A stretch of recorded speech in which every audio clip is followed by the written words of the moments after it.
Hello everyone, my name is Clentus and welcome to my YouTube channel, and thank you so much you guys for 5,000 subscribers. I cannot believe that the subscribe button on my channel has been pressed more than 5,000. Wow. You guys are incredible and I warmly welcome you all to my YouTube channel. So here's to another 5,000 and beyond. So anyways, without further ado, let's get into this video because today we are going to be talking about Jub Jub Marukhanye. I hope I pronounced his name correctly. But anyways, when I heard on the news yesterday that a rapper or a famous rapper was arrested because he had handed himself over to the Brixton police station, in my mind, I thought it had something to do with the death of AKA. And I was like, okay, maybe we're getting somewhere with this. And why would a famous rapper be handing themselves over to the police when we have not heard anything that has transpired in the last few weeks or days where a famous rapper was involved in some kind of a crime? So I thought, okay, maybe it has something to do with AKA or whatever the case was, and only to find out it was Jub Jub. So when I found out it was Jub Jub, in my mind, I'm like, so what did you do now? Because to be honest with you guys, in as much as we should give people a second chance and things like that, and me, I've always had a difficult time kind of like accepting Jub Jub into society, particularly when he started doing things or maybe showing some kind of gall of interrogating law-abiding citizens. Citizens that have never got themselves involved in drugs and hurt other people as a result of that. Yes, I'm talking about his show. In as much as that show was Lungisa, as he used to call it, but I still felt that the gall that you have to be doing something like this, it was beyond me. But anyways, as they say, karma knows our addresses. So anyways, I went through some newspapers this morning just to understand what the story is all about. And I came across this Time Live article that was written on the 27th of July, 2023.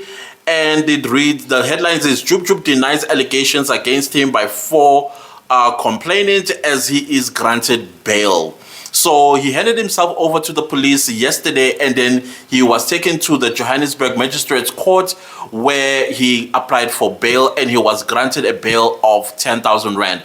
This is after his lawyer, by the way, tried to get him out of 1,000 Rand bail. And of course, the court said there's no way that we are going to grant your client 1,000 Rand bail when the charges are this serious. So the article goes as follows. Well-known TV presenter and rapper Mulimo Jub Jub Marukhanye evaded a throng of cameras waiting outside the Johannesburg Magistrates Court after he had been granted bail of 10,000 Rand on Thursday.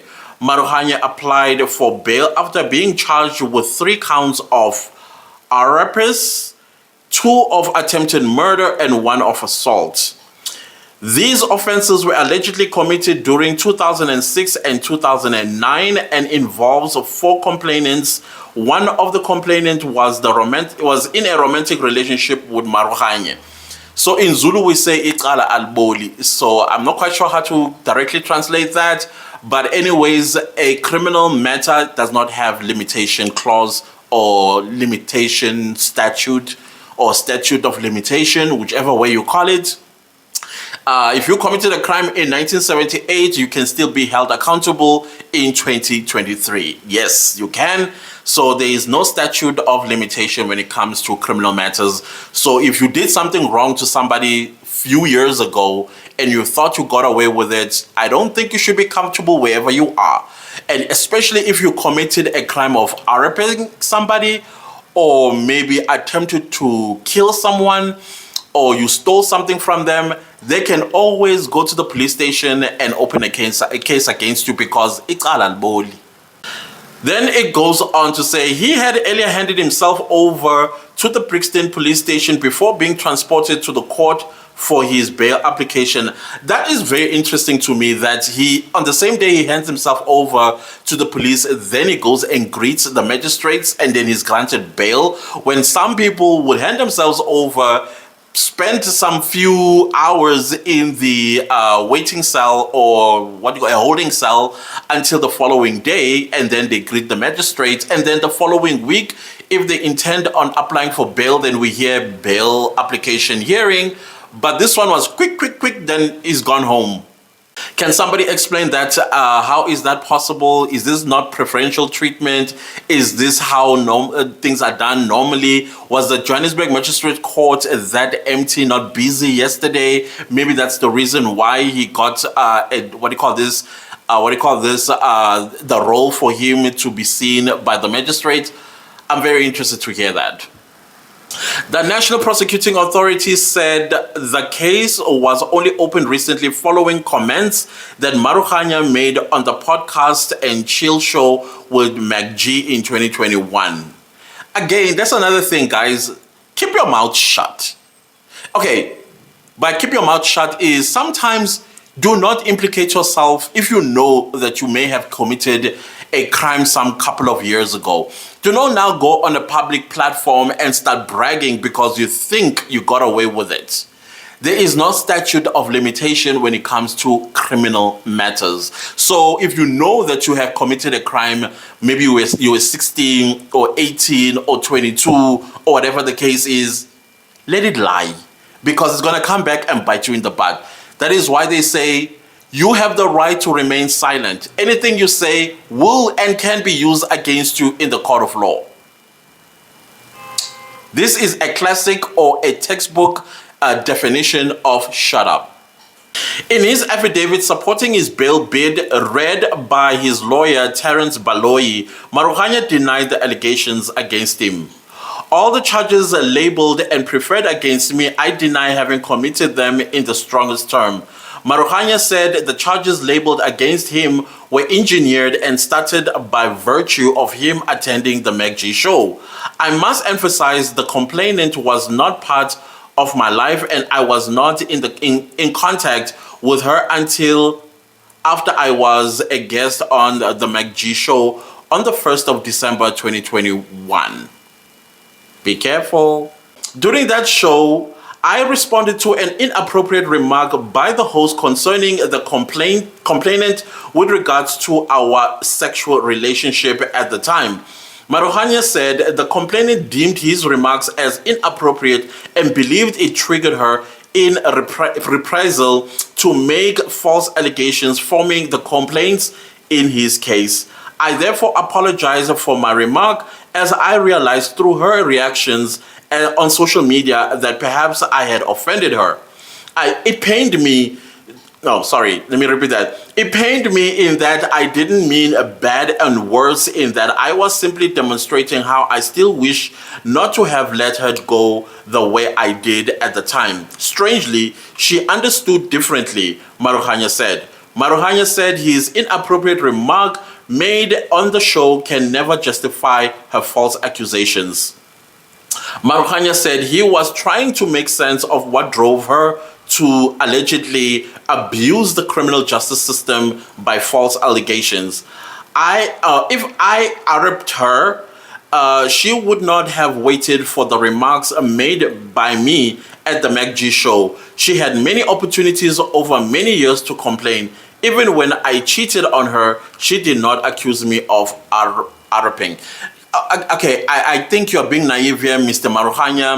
Many women have been failed by the criminal justice system who have been sexually offended or sexually assaulted by people that they accuse today of raping them. So to just minimize this, to say she had many opportunities to lay a complaint, this is why nobody should believe her. I'm sorry. Usually when a woman cries that, the first thing that I do, I look at the statistics in South Africa. Those statistics, they persuade me to believe what the woman is saying, irrespective of how long ago that was. If you go back as far as 2006, raping in South Africa was on the high. It's not like it ever came down.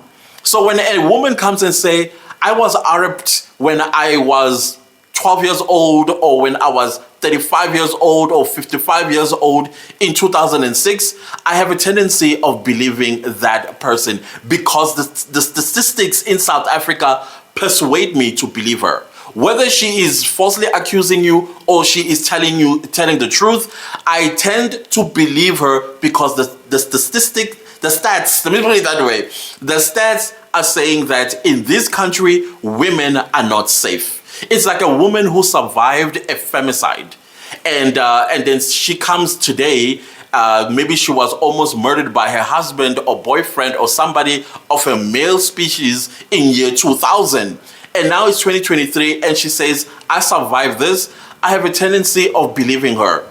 Now it's a matter of how she proves that you did so. And also, of course, evidence was long lost. But the court needs to look at the stats of this country when it comes to the safety of women. But please do not misunderstand me when I say what I said. Because yes, there are women who falsely accuse men of raping them. There are some women who falsely accuse men of other crimes that they did not commit. And I do not condone such women. I think a woman that does that also needs to be punished. She needs to be brought before a court for many charges: perjury, wasting state's resources, and also false arrest. Because there's no way that a woman that falsely accuses a man of an heinous crime must also just walk free on the streets. She needs to be punished. Such a crime needs to be enshrined in our criminal justice system. And the article continues. Maruhanya said the sad part was that after the McG show, she went and recruited other women against him. Maruhanya said he had cooperated with police for more than a year, and this made him a suitable candidate for bail. I insist that I did not commit any of the alleged offenses I'm currently charged with. I am advised that I will be afforded the opportunity to, at the appropriate time, deal with the allegations made against me. Maruhanya said he needed to vindicate himself in a court order as the charges were causing serious damage to his persona and dignity.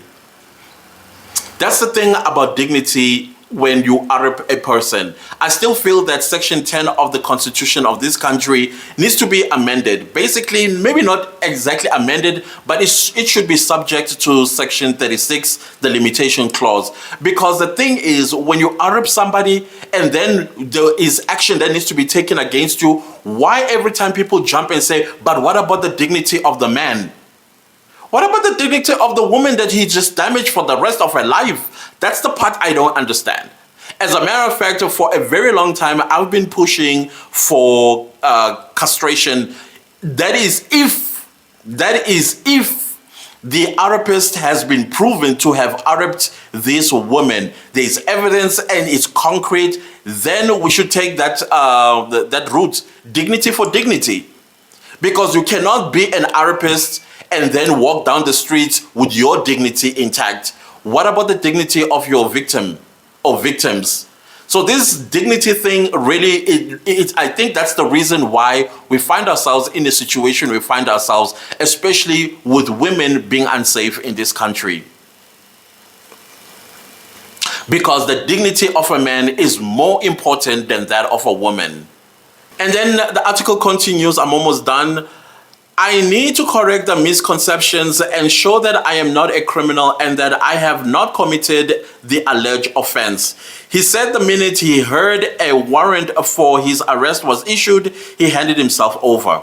My beliefs as a law-abiding citizen are totally inconsistent with crime and me evading trial, Maruhanya said in his affidavit. Speaking outside the court after bail had been granted, Baloyi said Maruhanya was devastated by these charges. He does not understand what are these charges all about, why they crop up now. He is so disappointed with the justice system and how things are being done. It seems like women are given more power to an extent they can bring down any man, Baloyi said.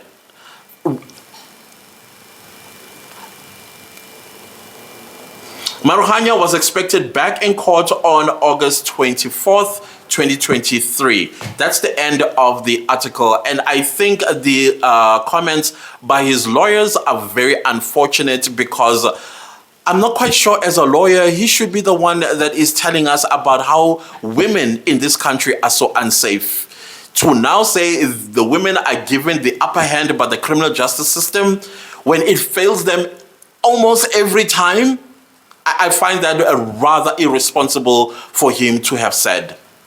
But anyways, guys, those are my thoughts and opinions. I'm not saying agree with them. This is just me, who always, and I will always take the side of the women, as long as the stats in this country still say that women in this country are the unsafest population or citizens in this country. And as long as the criminal justice system does not deal with this situation that women are facing in this country, then unfortunately, I will continue being on the side of the women. Yes, you can call me a simp. You can call me whatever you want to call me. That is just my point of view, my opinion. And also, because I have a sister that I need to protect, there is no way that when she tells me something of this nature had happened to her, I'm just going to look the other way. No way. I've got nieces as well. There is no way that if anybody came and violated them, I would look the other way. No way. No way. No way. As long as this is happening in this country, then sorry. Call me anything you want to call me. It's cool. It's cool. But anyways, guys, if you like the video, give it a like. If you didn't like the video, give it a like. Anyways, do subscribe to my YouTube channel. And don't forget to click the bell notification so you get notified every time I upload a new video. And please leave me a comment down below and let me know what you think about this story of Jub Jub Marukanya possibly going back to jail.